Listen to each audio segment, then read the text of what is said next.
Queridos oyentes, en medio de la rapidez y las múltiples ocupaciones que se presentan en nuestra vida, debemos recordar las palabras del gran Maestro, nuestro Señor Jesucristo. Él expresó: «Mas buscad primeramente el reino de Dios y su justicia, y todas estas cosas os serán añadidas». Es mi deseo que al meditar en los consejos de su palabra y al ponerlos en práctica, seamos guiados y prosperados en todo lo que emprendamos. El comentario de este día 6 de julio del 2017 está basado en Isaías capítulo 47. En la doctrina católica de los pecados capitales, la soberbia es el primero que aparece en la lista.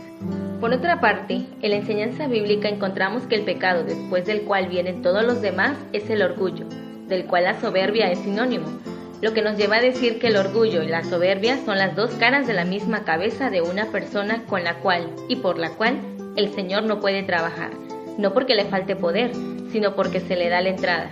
Por lo tanto, el destino del orgulloso y soberbio es la destrucción y el exterminio total. Al venir profetizando sobre el fin de la orgullosa y soberbia Babilonia, el profeta Isaías en el capítulo 46 narra primeramente la destrucción de sus ídolos, que eran el medio principal a través del cual los adoradores expresaban por una parte su rechazo al Dios verdadero, Jehová, y por la otra su adoración a imágenes creadas por ellos mismos. Ahora en el capítulo 47, el escritor inspirado describe con bastantes elementos y figuras la destrucción final de la que en otros tiempos se llegó a considerar señora de reinos. Babilonia es símbolo de la más profana y vulgar idolatría contra el Dios verdadero, de la más descarada y ofensiva soberbia en contra de las naciones circunvecinas, además de ser la más terriblemente cruel a la hora de ejecutar los juicios de Dios contra su pueblo, en todo lo cual se goza y se regodea sin límite y desvergüenza. De los versículos 1 al 5 del capítulo 47, podemos ver una serie de consecuencias que llegan en contra de la populosa y pagana ciudad. Veamos ahora dos lecciones importantes con aplicación personal que podemos extraer de este capítulo. Primera lección práctica. Quien toca violentamente al pueblo del Señor, hace violencia contra la niña de los ojos de Jehová. En el versículo 6, el profeta dice de parte de Jehová lo siguiente: «Me enojé contra mi pueblo, profané mi heredad y los entregué en tu mano. No les tuviste compasión, sobre el anciano agravaste mucho tu yugo». Dios es siempre justo y siempre misericordioso, y cuando castiga a su pueblo por causa de sus pecados, no lo hace para destruirlo, sino para llamarlo al arrepentimiento, permitiendo que su pueblo escogido coseche la consecuencia inevitable de sus actos. En la historia bíblica, Dios comisionó a muchas naciones infieles para que fueran su instrumento al llamar a sus hijos de regreso a los brazos del Señor, mediante el azote de la guerra y de la espada, y ciertamente morirían los que ya no querían nada con Dios. Pero muchas de estas naciones infieles, al querer hacer justicia, no tuvieron misericordia de la heredad del Señor. Se gozaron y se deleitaron en causarles sufrimiento y llevarlos a la erradicación total. Y esto, el Dios justo de Israel no lo permitió, menos de una nación atea, soberbia y llena de pecado y orgullo como Babilonia. Por eso la ira de Dios sobre los caldeos fue de acuerdo a la medida de la crueldad de ellos. El pueblo de Dios se desvía a menudo del sendero señalado. Nosotros como personas también nos descarriamos del camino correcto. Dios en su misericordia usa circunstancias, personas o grupos para llamarnos al arrepentimiento. Pero hay de aquel que se considere más justo que Dios y aplique su propia justicia o su propio juicio, erigiéndose como juez de los demás. Ciertamente, el verdadero y justo juicio de Jehová caerá totalmente sobre él. Por eso el consejo es: no juzguéis para que no seáis juzgados, porque con el juicio con el que juzgáis, seréis juzgados, y con la vara con que medís, os volverán a medir. Es deber del creyente señalar y desaprobar el pecado en todas sus formas, pero el juicio es de Dios y de los redimidos cuando juzgarán incluso a los ángeles caídos. Y esta será la segunda aplicación práctica de hoy. Dios todo lo ve y a su tiempo hace que el soberbio pecador coseche la maldad que sembró. No podemos dejar de enmarcar este texto en su aplicación local cuando el imperio neobabilónico fue destruido en el año 539, mientras Belsasar hacía una fiesta a sus dioses con sus súbditos.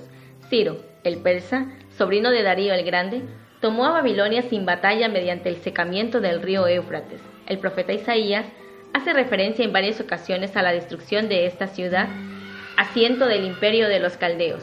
Al comparar estos hechos con los eventos de los últimos días, resulta evidente observar que el apóstol Juan, al escribir en Apocalipsis sobre la toma de Babilonia, usa expresiones de los profetas del Antiguo Testamento para describir lo que ahora conocemos como la caída de la Babilonia espiritual, es decir, la Gran Ramera, el sistema religioso que se atribuye poderes suficientes para cambiar la ley de Dios y hacer que todas las gentes obedezcan sus mandatos por encima de la palabra de Dios, poder del cual se dice: ha caído la Gran Babilonia, y es hecha habitación de demonios, guarida de todo espíritu inmundo y albergue de toda ave sucia y aborrecible.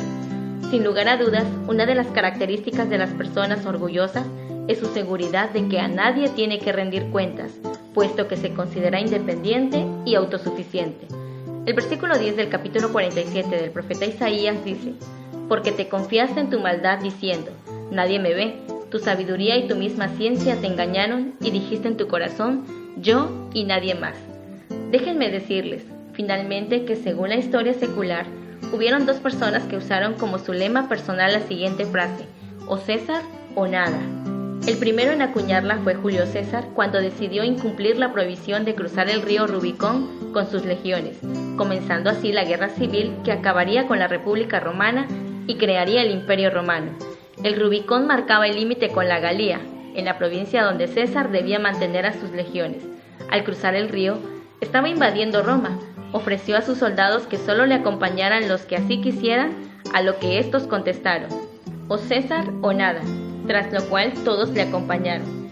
El segundo individuo que usó esta frase como consigna personal fue César Borgia, hijo natural del Papa Alejandro VI, al hacerse cargo de los ejércitos del Vaticano.